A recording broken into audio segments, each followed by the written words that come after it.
Joining us now is Jeff Yasteen, Senior Research Analyst at Banyan Hill Publishing, focuses on U.S.-based investment opportunities, and John Grace, Financial Advisor and founder of Investors Advantage. That's a financial planning firm. Guys, great to have both of you. Thanks for joining us. Jeff, we're going to kick it off with you.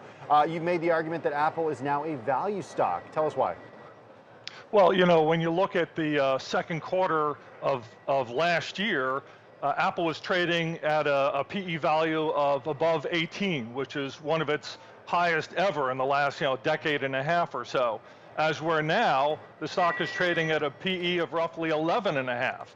And if it falls further, it's going to be one of its cheapest positions ever on a price earnings basis. So just on that simple sort of level of measurement of value, it's definitely a value stock. It's something that people should be buying here. Is it going to be sort of dead money for a while as a lot of the big hedge funds and other funds move out of this stock as it's sort of fallen out of favor? Absolutely. But if you care about owning a premier sort of iconic technology, consumer-facing name like Apple for 1 year, 2 years, 5 years out, this is your chance.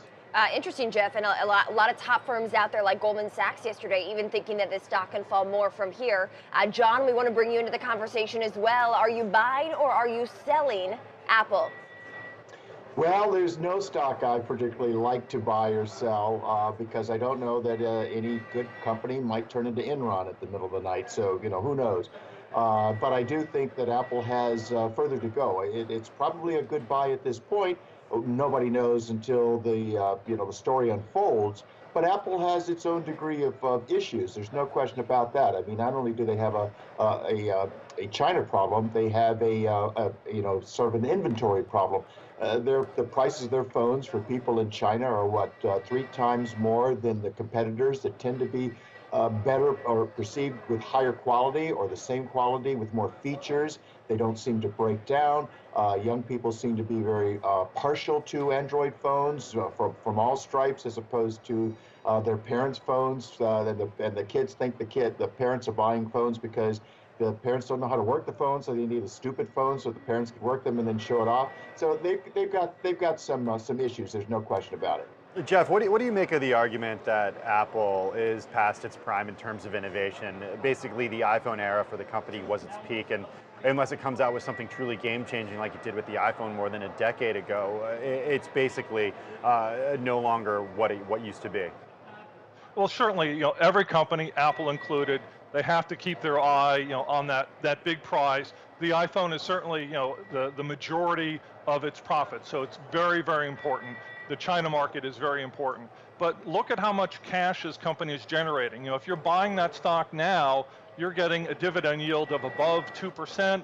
They're going to be raising that dividend sometime in the next 3 to 4 months. And when they do, you're going to get roughly 2.5%, maybe 2.6% at today's prices. So just on that alone, a company with 130 billion, I think it was that Tim Cook said, as a net cash position, generates like 50 billion or so a year in annual cash flow. I mean, how can you not buy a stock like that when it's come down, I think, roughly 40%, 35% from the highs of mid-October?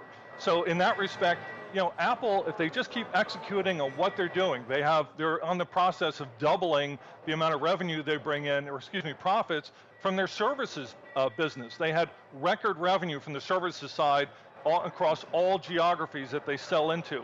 The China situation, again, it's something to watch for, but I think it's temporary. Yeah, look, John, we want to get your opinion quickly before we have to let you go. I mean, an innovative product, how much does Apple depend on that to survive here going forward in the next 5 years? Well, I mean, we've got, 5G coming out. The phones have become pretty much the same, so the only real distinction has been the pricing structure. Apple's certainly on the high end, and their margin has been squeezed in the Far East for sure, not so much in America at this particular point in time. So we'll see how they unfold. Certainly the battery problem persists.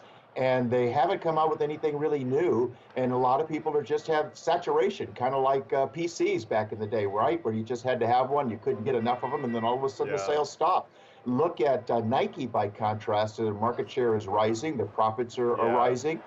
They seem to be meeting the needs of their consumers, no matter where their consumers are. Guys, that's the sound of clapping for the opening bell, so we are going to have to leave it there, but thanks both for your time. That's Jeff Yasteen, Senior Research Analyst at Banyan Hill Publishing, and John Grace, Financial Advisor and the founder of Investors Advantage.